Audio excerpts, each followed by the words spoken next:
우리가 계속해서 스데반이 변증으로 한 설교를 살피고 있습니다. 스데반이 신성 모독죄로 사내들이 공회에 고발당해서 대제사장 가야바에게 신문을 당합니다. 대제사장 가야바가 메스된 거짓 등이들에게 한 말을 듣고 내가 모세와 하나님을 모독한다는 말이 그게 정말 사실이냐고 묻습니다. 그때 스데반은 자기에게 주어진 이 발언권을 가지고 자신의 무죄를 따지지 않고 여러 사람들 앞에서 복음을 전하는 기회로 삼았습니다. 스데반은 이 자리에서 조금도 흔들림이 없이 해박한 구약의 성경 지식을 가지고 역사적인 사실을 언급하면서 복음을 전했습니다. 제일 먼저 하나님이 아브라함이 당신에게 약속하신 것을 어떻게 이행하셨는지에 대해서 말씀을 했고요. 그리고 지난주에 살핀 요셉의 이야기를 통해서 하나님께서 요셉을 통해서 당신의 섭리를 어떻게 이끌어 가셨는지에 대해서 이야기를 했습니다. 2주 동안 살핀 아브라함이나 요셉은 창세기에 나오는 인물입니다. 오늘은 출애굽기에 나오는 모세를 통해서 우리에게 주시는 메시지가 뭔지를 묵상하고자 합니다. 성경에 예수님 다음으로 이름이 많이 나오는 사람이 누구인지 아십니까?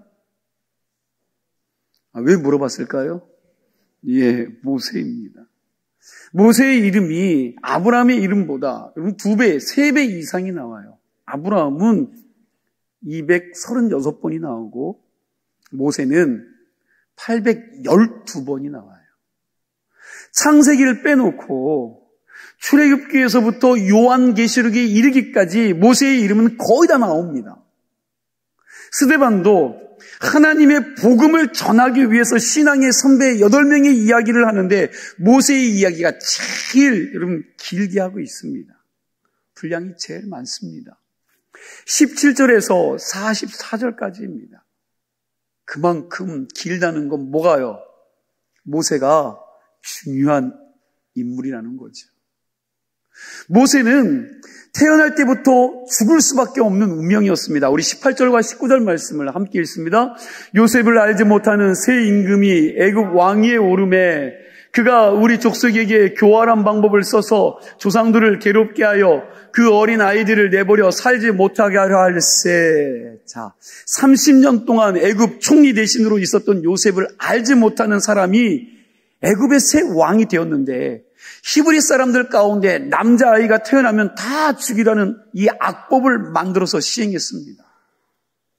애굽에서 이스라엘 백성들의 숫자가 점점점 많아지니까 두려워서 애굽 왕 바로는 히브리 산파들에게 몰래 아이가 태어나면 남자아이는 어떻게 해요?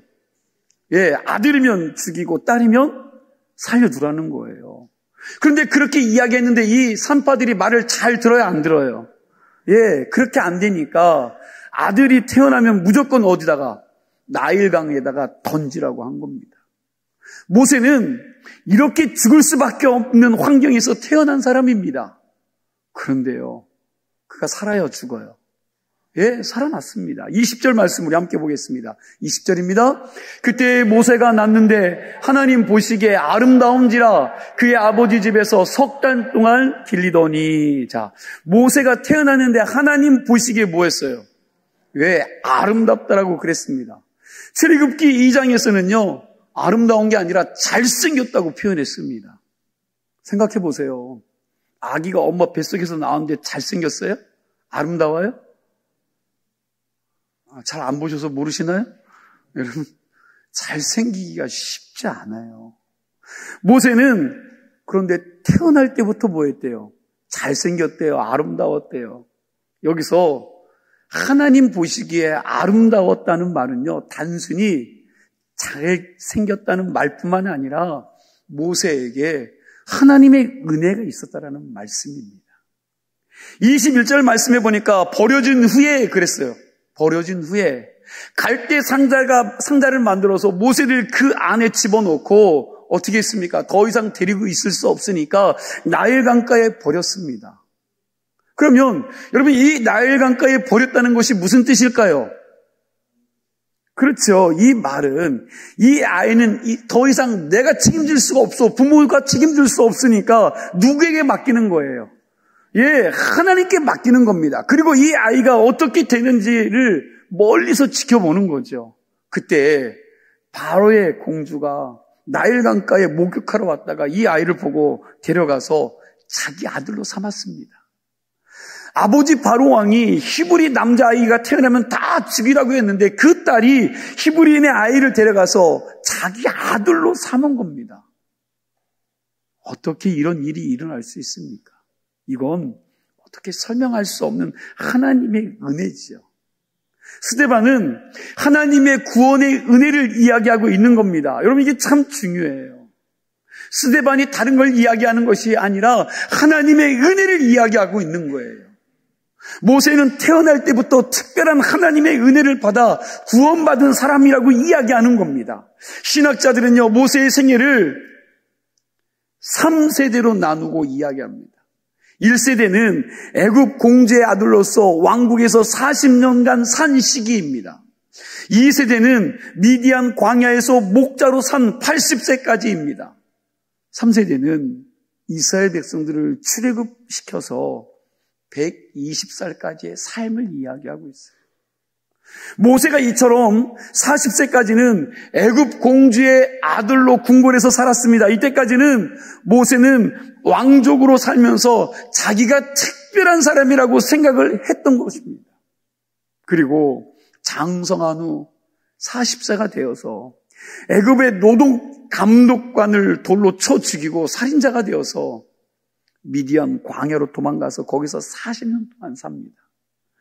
도망자가 되어서 미디안 광야에서 양을 치며 목자 생활을 한 이 모세는 이제 자기가 특별한 사람이 아니라는 것을 깨달아요. 그동안 자기는 대단한 사람인 줄 알고 살았는데 미디안 광야에서 냄새나는 양꽁무니를 따라다니면서 내가 아무것도 아니구나, 나는 아무것도 아닌 사람이다라는 이 사실을 알고 모세는 절망을 합니다. 그리고 모세 나이 80이 되었을 때에 하나님은요, 아무것도 아닌 사람 이 모세를 들어서 이스라엘 백성들을 출애굽시키는 위대한 민족 지도자로 사용하셨습니다. 이제부터 이 모세의 3세대의 삶을 통해서 하나님이 우리에게 주시는 음성을 듣고자 합니다. 여러분, 참 이 주시는 이 말씀을 통해서 거룩한 하나님의 은혜를 깨달을 수 있는 시간이 되시기 바랍니다. 창세기에 나오는 4대 족장이 있어요. 아브라함, 이삭, 야곱, 누구요? 예, 요셉입니다. 그러면 자, 이 네 사람과 모세의 다른 점이 뭘까요? 예, 교육이요, 교육. 교육의 차이입니다. 아브람과 이삭과 야곱과 요셉은 여러분 정식으로 교육을 받은 적이 없습니다. 애굽의 총리 대신이 된 이 요셉도 17살에 애굽의 종으로 팔려가서 여러분 이방 언어를 어깨너머로 배웠고요. 그리고 보디발의 가정 총무로 되기까지 그는 몸으로 인생 교육을 받은 사람이에요. 모든 걸 몸으로 받았습니다. 그리고 요셉은 감옥에서 술 맡은 관원장과 똥 맡은 관원장 같은 애굽의 고급 관리를 섬기면서 그 감옥 안에서 정치를 배웠습니다. 그런 요셉에게 하나님이 뭘 주셨다고요? 예, 그렇죠. 지난주에 함께 나눴죠. 하나님의 은혜는 있었는데 뭐가? 예, 지혜를 주시기 위해서 그를 그 안에서 훈련시켰던 겁니다. 그러나 모세는 최고의 제왕 교육을 받았습니다. 애굽 왕국에서 정치학, 경제학, 군사학 등 여러 고등교육을 받았습니다. 어느 성서학자가 쓴 자료를 보니까 모세가 받은 교육을 이렇게 적었습니다. 그 당시 모세는 세계 여러 나라의 스승으로부터 수학과 기하학과 음악과 상형 문자와 애굽과 그리스 지혜를 배웠다. 이게 사실이라면 모세는 그 당시 최고의 학자들에게 최고의 엘리트 교육을 어려서부터 받은 겁니다.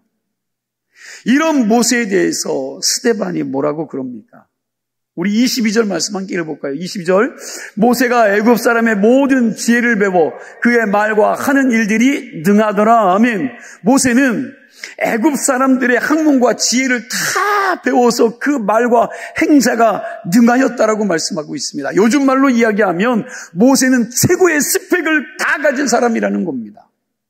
애굽에서 엘리트 교육을 받은 모세가 이제 자기가 특별한 사람이라는 의식을 가지고 나이 40이 되어 스스로 자기 민족의 지도자가 되겠다는 생각을 한 거예요. 이걸 오늘 여러분 23절에 보니까 나이가 40이 되면 그 형제 이스라엘 자손을 돌볼 생각이 났다라고 그랬습니다. 나이 40이 되어 철이 드니까 누가 보이는 거예요? 예, 자기 동족들이 눈에 들어오는 겁니다. 자기는 애굽 궁궐에서 호요식하면서 살고 있는데 자기 동족들을 보니까 노예 생활하는데 그들이 불쌍해 보이고 그들을 그 불쌍해 보이는 모습 때문에 돌보고 싶었다는 거죠. 돌볼 생각이라는 말이 헬라어 원문에 보면 파토스라는 그런 단어인데 여러분 이 단어의 뜻은 열정입니다. 열정. 그런데 세상 모든 일이 열정만 있다고 되는 게 아닙니다. 모세가 자기 형들을 돕겠다는, 자기 동족을, 형제들을 돕겠다는 그 뜨거운 열정은 있었지만 이 열정이 통제가 안 되니까 이 열정이 뭘로 나와요? 예, 분노로 변해버려서 대형 사고를 치지 않습니까? 모세가 동족을 돕겠다는 마음을 가지고 히브리 사람들이 일하는 곳으로 갔습니다. 거기서 무슨 장면을 봅니까? 애굽의 노동 감독이 자기 동족 히브리 사람들을 아주 가혹하게 학대하고 때리는 것을 본 거지요. 그걸 보고 동족 사랑의 이 열정을 가진 모세가 분노해서 이 자기 성질을 못 이기고 대형 사고를 친 겁니다. 그리고 시체를 모래 속에 묻는 거죠. 애굽의 군사학과 이 무술을 배운 모세가요, 사람 하나 죽이는 거 어려운 일 아니지 않습니까? 왜? 다 배웠으니까. 여러분, 왕궁에서 40년 동안 세상 학문을 다 능통하게 배운 결과가 뭡니까? 모세가 그 40년 동안 배우고 난 결과가 뭐예요? 예, 사람을 살인하는 살인자가 된 거예요. 그리고 난 다음에 모세는 이스라엘 백성들이 자기를 리더로 인정할 것이라고 생각한 거지요. 그런 생각을 가지고 다음 날 히브리 민족이 거하는 곳을 갔는데 이번에는 자기 민족끼리 이스라엘 백성들끼리 서로 싸우고 있는 것을 본 겁니다. 그걸 보고 모세가 안타까운 마음에 이런 말을 하는 거죠. 야, 너희들 같은 형제인데 어찌 서로 해치고 있느냐? 왜 같은 민족끼리 싸우고 있느냐? 이건 자기 동족을 향한 애틋함을 표현하는 말입니다. 이렇게 말했더니 자기 동족이 뭐라고 이야기합니까? 25절 그리고 27절 28절 말씀인데 우리 함께 읽습니다. 그는 그의 형제들이 하나님께서 자기의 손을 통하여 구원해 주시는 것을 깨달으리라 하고 생각하였으나 그들이 깨닫지 못하였더라. 그 동물을 해치는 사람이 모세를 밀어뜨려 이르되 누가 너를 관리와 재판장으로 우리 위에 세웠느냐? 내가 어제는 애굽 사람을 죽임과 같이 또 나를 죽이려나 하니. 자 보세요. 모세가 말리니까 그 동물을 해치는 사람이 모세를 밀치면서 네가 뭔데? 야, 니까짓 게 뭔데 하면서 하는 말이 내가 어제는 애굽 사람을 때려 죽이더니 오늘은 나를 죽이려고 하느냐? 누가 너를 우리 위에 재판장과 관리로 세웠느냐? 이러면서 모세에게 대든 겁니다. 그런데 이때 모세의 대답이 뭐예요? 대답을 해요, 못해요? 예, 대답을 못합니다. 누가 너를 우리 위에 재판장과 지도자로 관리로 세웠느냐라고 물었을 때 모세는 내가 하나님으로부터 지도자로 세움을 받았다라고 말을 당당하게 하지 못합니다. 왜요? 모세는 자기가 지도자가 되어 동족을 도와주겠다는 이 열정은 있었지만 그러나 아직 하나님의 콜링을 받지 못한 겁니다. 열정은 충만했지만 하나님이 부르신 게 아니에요. 모세는 아직 하나님으로부터 부름받지 못했기에 거기에 대해서 제대로 된 답을 하지 못한 것입니다. 여러분, 하나님의 일은 세상적으로 실력이 있다고 해서 되는 게 아닙니다. 하나님의 일은 오직 하나님의 부르심이 있을 때 가능한 줄로 믿으시기 바랍니다. 모세는 세상에서 최고의 스펙을 다 갖추고 있었지만 뭐가 없었다고요? 그렇죠. 하나님의 부르심이 없었습니다. 지금 스데반이 이 사건을 통해서 우리에게 말하고자 하는 것이 뭡니까? 애굽에서 40년 동안 제왕학을 공부한 모세가 자기 열정 가지고 스스로 민족 지도자가 되어서 자기 동족을 돌보겠다고 나섰다가 결국 자기 민족에게도 배척당하고 애굽 왕 바로에게도 배척받아서 뭐가 돼요? 도망자가 돼요. 도망자. 모세는 인물도 좋고요, 동족을 사랑할 줄도 아는 따뜻한 마음도 있었고, 그리고 애굽 궁궐에서 40년 동안 살면서 세상에 있는 통치학을, 학문을 다 배운 사람이에요. 그러나 그가 가진 능력으로는, 자신이 가진 능력으로는 하나님이 주신 사명을 감당할 수가 없었다는 겁니다. 모세가 세상적으로는요 정말 실력이 있고 능력이 있는 사람이었지만, 그러나 하나님의 부르심이 없이 자기 열정과 자기 의로 뭐 좀 해보겠다고 했다가 결국 사람을 죽이고 살인자가 되어 광야로 도망간 것입니다. 하나님은 이런 모세를 광야에서 다시 훈련시키시고 교육시키시는 겁니다. 40년 동안 하나님의 광야 교육이 시작된 것입니다. 오늘 본문을 보니까 모세의 2세대의 삶을 딱 한 절로 기록했어요. 우리 29절 말씀 같이 읽겠습니다. 29절입니다. 모세가 이 말 때문에 도주와 미디안 땅에서 나그네 되어 거기서 아들 둘을 낳으니라. 자, 이 한 절을 통해서 우리가 이런 모세의 인생이 나락으로 떨어진 것을 보게 됩니다. 세상 모든 것들을 다 갖춘 지도자가 자기 동족을 구하겠다는 그 열정을 가지고 나섰다가 살인자가 되어 미디안 광야로 도망와서 나그네로 초라하게 사는 모세의 마음이 어떠했겠습니까? 오늘 본문에서 미디안 광야 40년을 한 절로만 기록했는데 출애굽기 3장에 모세의 그때의 모습이 기록되어 있습니다. 살인자가 되어서 미디안 광야로 도망간 모세가 거기서 한 일이 뭡니까? 그렇죠. 장인 이드로의 양을 치는 사람이 되었다고 합니다. 이게 굉장히 서글픈 이야기입니다. 애굽 사람은요, 양치는 사람들을 아주 천하게 여겼거든요. 그런데 40년 동안 궁궐에 살면서 모든 걸 갖춘 이 사람이 이제는 그 사람들이 천하게 여기는 걸 하는 사람이 되고 만 거예요. 모세가 이걸 몰랐을까요? 아닙니다. 여러분, 이 모습을 좀 한번 생각해 보세요. 애굽 궁궐에서 공주의 아들로 40년 동안 살았던 사람이 미디안 광야에서 애굽 사람들이 아주 천하게 여기는 목축업을 한 겁니다. 양을 치고 있는 겁니다. 모세는 이렇게 최고로 높은 자리에서 그냥 완전히 밑바닥까지 떨어진 인생이 된 거예요. 사람이 이 정도 되면 자존심 상하는 것은 고사하고요, 죽지 못해 사는 인생이 된 겁니다. 먹고 살기 위해서 처가살이하면서 자기 양도 아닌 장인의 양을 치는 아주 비천한 삶을 산 것입니다. 하나님이 모세를 이렇게 밑바닥까지 낮춘 겁니다. 하나님은 자기 능력과 실력을 다 포기하고 오직 하나님만 바라볼 수 있는 리더로 그를 단련시키고 정금같이 나오도록 모세를 밑바닥까지 내리셔서 훈련시키시는 것이에요.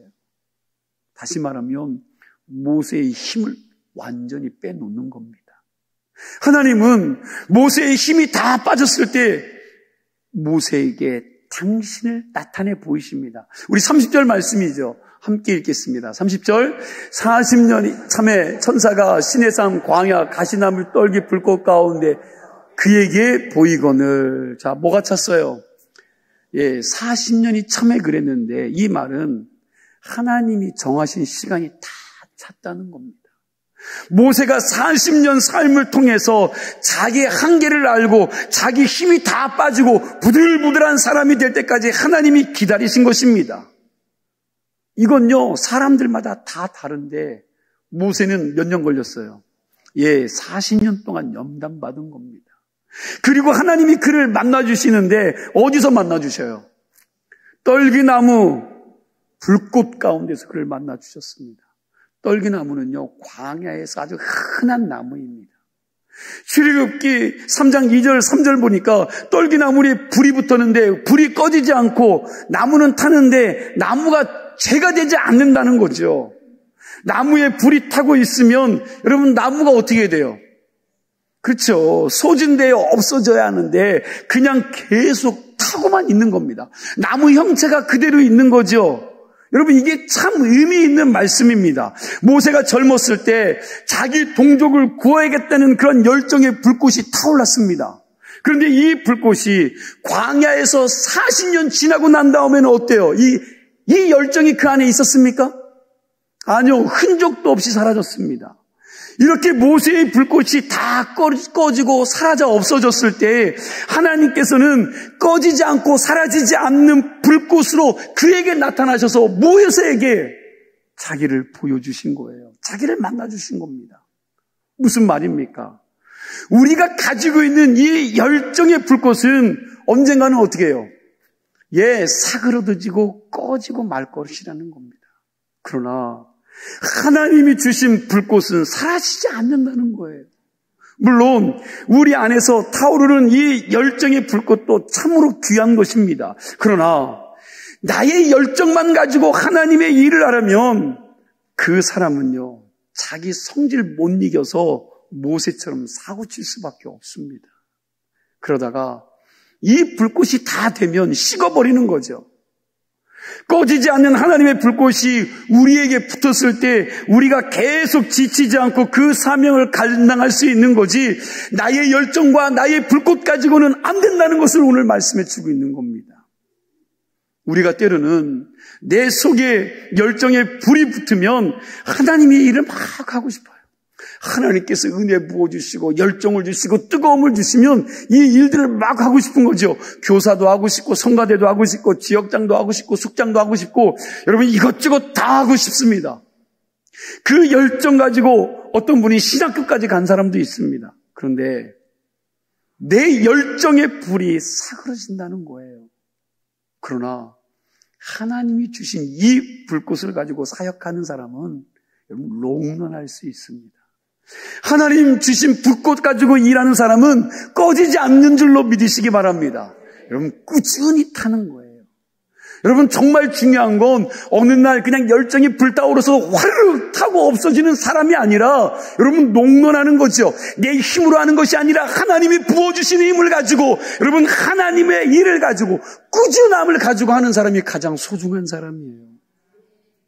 저와 여러분이 하나님이 주신 불꽃으로 예수 믿고 사명 감당하는 사람들이 다 되기를 소망합니다. 모세가 호레산 떨기나무에 임한 하나님의 불꽃을 통해서 하나님의 부르심을 받습니다. 이걸 받기 전까지 40년 동안 광야에서 낮아지고 자기를 죽이고 또 죽이는 훈련을 받았습니다. 이제는 자존감까지 다 사라졌어요. 그렇게 자신감이 넘쳤던 모세가 40년 동안 광야 생활을 하면서 나는 아무것도 할 수 없는 인간이라는 것을 알고 그는 낙담한 겁니다. 오죽하면 아들 이름을 게르솜이라고 지었겠습니까? 게르솜이라는 이름의 뜻은 내 인생 참 덧없이 이렇게 흘러간다는 의미입니다. 모세의 기가 얼마나 죽였으면 떨기나무 불꽃 가운데서 하나님을 만나고 난 다음에도 내 백성을 구하라는 그 하나님의 명령 앞에서 하나님 내가 누구간데 하면서 계속 못하겠다고 버팁니다. 그런 모세에게 하나님은요 기적을 보여주시면서 내가 너와 함께 할 것이다, 내가 너와 함께 가겠다는데 모세는 늘 변명만 해요. 입이 뻣뻣하고 혀가 둔해서 말을 잘 못합니다. 그러니 하나님 제발 좀 보낼 사람을 보내세요 그러는 거죠. 40년 전만 해도 모세는요 나같이 실력 있고 능력 있는 사람이 없다고 생각했습니다. 스스로 민족의 지도자가 되려고 했습니다. 자기가 잘 갖춰진 사람이라고 생각을 했습니다. 그러나 40년의 광야 생활을 통해서 그는 너무 힘이 빠져서 이제는 자기 스스로는 무능력해서 아무것도 할 수 없다고 그는 생각을 한 것입니다. 근데 여러분 이 두 모습은요 다 같은 모습입니다. 자, 무슨 얘기입니까? 40년 전에 모세는요 너무나도 잘났어요. 자기가 똑똑하고 모든 것들을 갖춘 자기의 잘난 모습만 보였습니다. 그리고 40년 후에는요, 너무나도 부족하고 못난 자신의 모습을 보았습니다. 그러니까 모세는 뭘 본 거예요? 여러분 80년 동안 뭘 봤어요? 그렇죠. 자신 모습만 본 사람이에요. 자신의 모습을 본 겁니다. 잘난 모세나 못난 모세나 그저 자기 모습을 본 겁니다. 자기 모습만 보고 뭐가 있다 싶으면요, 기가 살아서 당당했다가 뭐가 없다 싶으면 그냥 기가 팍 죽어 사는 인간이 된 거예요. 하나님을 믿노라 하면서도 하나님을 보지 못한 겁니다. 끝까지 자기 모습만 보고 자기 틀 속에 갇혀 있는 거죠. 그런데 오늘날 기독교인들이 이러한 사람들이 너무 많다는 거예요. 뭔가 있으면 똑똑하고 아는 체하고 모르면서도 있는 것처럼 이야기하고 모든 것들을 소유한 것처럼 이야기합니다. 그러다가 뭔가 들킨 사람처럼 드러나면 꽁미를 빼듯이 도망가고 감춰지고 없어지는 거예요. 이런 모습을 보고 하나님이 화가 나서 호통을 치는 겁니다. 너 모세야, 왜 너는 끝까지 너만 보고 있느냐? 네 앞에 내가 있지 않느냐? 이제는 제발 좀 나 좀 봐. 나 좀 봐.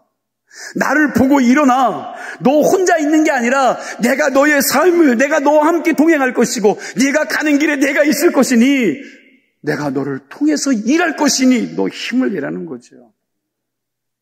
그걸 네가 하는 게 아니라 내가 하겠다고 말씀하는 거죠. 그러면서 여러 가지 사건을 보여주시면서 같이 동역할 사람들을 붙여주시면서 너는 너를 보지 말고 전능한 나를 보라고 말씀하시는 거예요. 하나님을 보라고 하신 것입니다. 혹시 우리 가운데 나 정도의 능력이 있으면 하나님의 일할 수 있겠다 하시는 분이 있습니까? 그리고 나같이 무능한 사람이 어떻게 쓰임받느냐고 하시는 분들이 있습니까?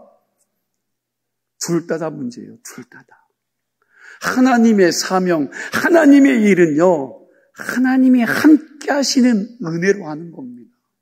내 힘으로 하는 게 아니에요. 내 능력으로 하는 것이 아닙니다. 오늘 말씀하고 있는 게 그거지요. 너의 힘이 아니라 내가 너와 함께 동행하겠다는 거예요. 내가 너를 지키겠다는 겁니다. 내가 너와 동행함으로 네가 힘 있는 자가 되고 능력 있는 자가 된다는 거예요. 너는 안 되지만 내가 동행하겠다는 거죠. 너 실력 갖고 안 된다는 겁니다. 사랑하는 성도 여러분, 하나님이 함께 하시는 은혜가 있어야 감당하고 살 수 있는 겁니다. 나같이 무능한 사람도 하나님이 함께 하시는 그 일들을 감당할 수 있습니다. 저와 여러분이 우리 자신을 보는 것이 아니라 우리와 함께 하시는 임마누엘의 하나님을 볼 수 있는 영성을 소유할 수 있기를 축원합니다. 끝으로 모세의 마지막 40년을 살피고 말씀을 정리하겠습니다. 자신의 모습만 보았던 모세의 시선이 어디로 옮겨져요? 나만 보던 자가 어디로? 하나님께로 시선이 옮겨졌습니다. 나만 보던 자가 하나님께로 시선이 옮겨지자 그러자 모세는 정말 멋지게 쓰임받습니다. 우리 36절 말씀 같이 읽겠습니다. 36절 이 사람이 백성을 인도하여 나오게 하고 애굽과 홍해와 광야에서 40년간 기사와 표적을 행하였느니라. 아멘. 모세가 애굽에서 자기 백성들을 출애굽시키고 그리고 광야에서 그들을 40년간 기적과 이적을 통해서 인도한 겁니다. 38절 말씀도 우리 한번 또 보겠습니다. 시내산에서 말하던 그 천사와 우리 조상들과 함께 광야 교회에 있었고 또 살아있는 말씀을 받아 우리에게 주던 자가 이 사람이라. 아멘. 모세가 광야 교회의 지도자가 되었다고 스데반은 설교하고 있습니다. 이 광야 교회 공동체는요, 아마도 역사 속에서 가장 큰 교회였을 겁니다. 남자 성도만 몇 명? 그렇죠. 60만 명이었는데 다 합치면 최소한 몇 명으로 했어요, 성경은. 그렇죠. 240만 명 이상이 모인 교회입니다. 모세가 그런 큰 광야 교회에서 몇 년 목회했어요? 왜 모르는 사람들처럼 40년간. 여러분 240만 명을 40년간 담임 목사한 거 아닙니까? 여러분 모세가 40년 연단 받았다면 이 큰 사명을 여러분 받지 못했다면 어떻게 감당할 수 있었겠습니까? 사람 때문에 받는 스트레스가 어마어마하지 않아요? 하나님과 직접 대면한 모세도요, 대적하는 사람들 때문에 얼마나 골치가 아팠습니까? 여러분, 모세는 240만 명의 성도들이 모인 교회에서 마음고생을 많이 했는데, 민수기서 보면 10번이나 이스라엘 백성들이요, 모세를 반역했다라고 성경은 말해요. 다시 말하면 틈만 나면 지도자 탓을 했다는 거예요. 그런데 그걸 다 어떻게 했어요? 견뎌냈습니다.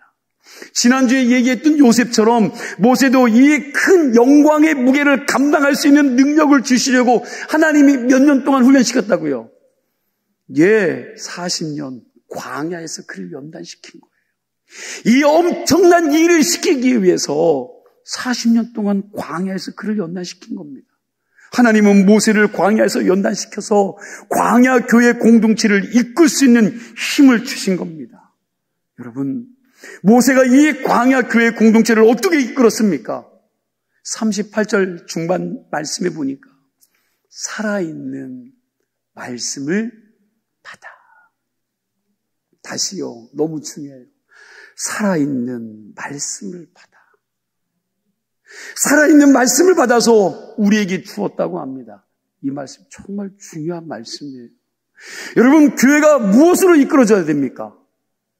여러분, 그렇지요. 살아있는 하나님의 말씀을 통해서 교회는 이끌어져 가야 합니다. 살아있는 생명의 말씀이 교회를 이끌어갈 때 여러분, 그 교회는 건강한 교회가 되는 줄로 믿습니다. 프로그램이 아니에요. 많은 일을 해서가 아닙니다. 살아 역사하는 그 말씀이 여러분들 심령 가운데 들어갈 때 그 말씀이 하나님의 일을 하게 하고 건강한 교회가 되게 하더라는 거예요. 교인을 교회답게 만드는 것은 여러분 생명의 말씀입니다. 살아있는 하나님의 말씀이에요. 우리 교회에서 살아있는 생명의 말씀이 선포되어지게 해달라고 여러분 매일매일 저를 위해서 기도해 주시기 바랍니다. 모세는 40년간 살아있는 하나님의 말씀을 받아서 그 백성들을 인도했습니다. 이제 말씀을 마무리합니다. 모세는 40년 동안 애굽 궁궐에 살면서 자기의 잘난 모습만 보았습니다. 자기가 특별한 사람이라고 생각했습니다. 하나님은 그런 모세에게 애굽에서 배운 학문과 그가 가지고 있었던 가치관과 사고방식을 빼내기 위해서 광야에서 40년 동안 훈련시키셨습니다.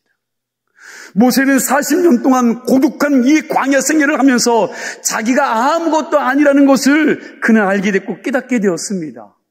그렇게 40년간 애굽에 물들어 있던 이 모든 세상 뗏물이 다 빠졌을 때 그에게 불꽃이 나타나서 하나님의 부르심에 반응해 하나님만 온전히 의지하고 하나님만 바라보게 됐다는 거예요.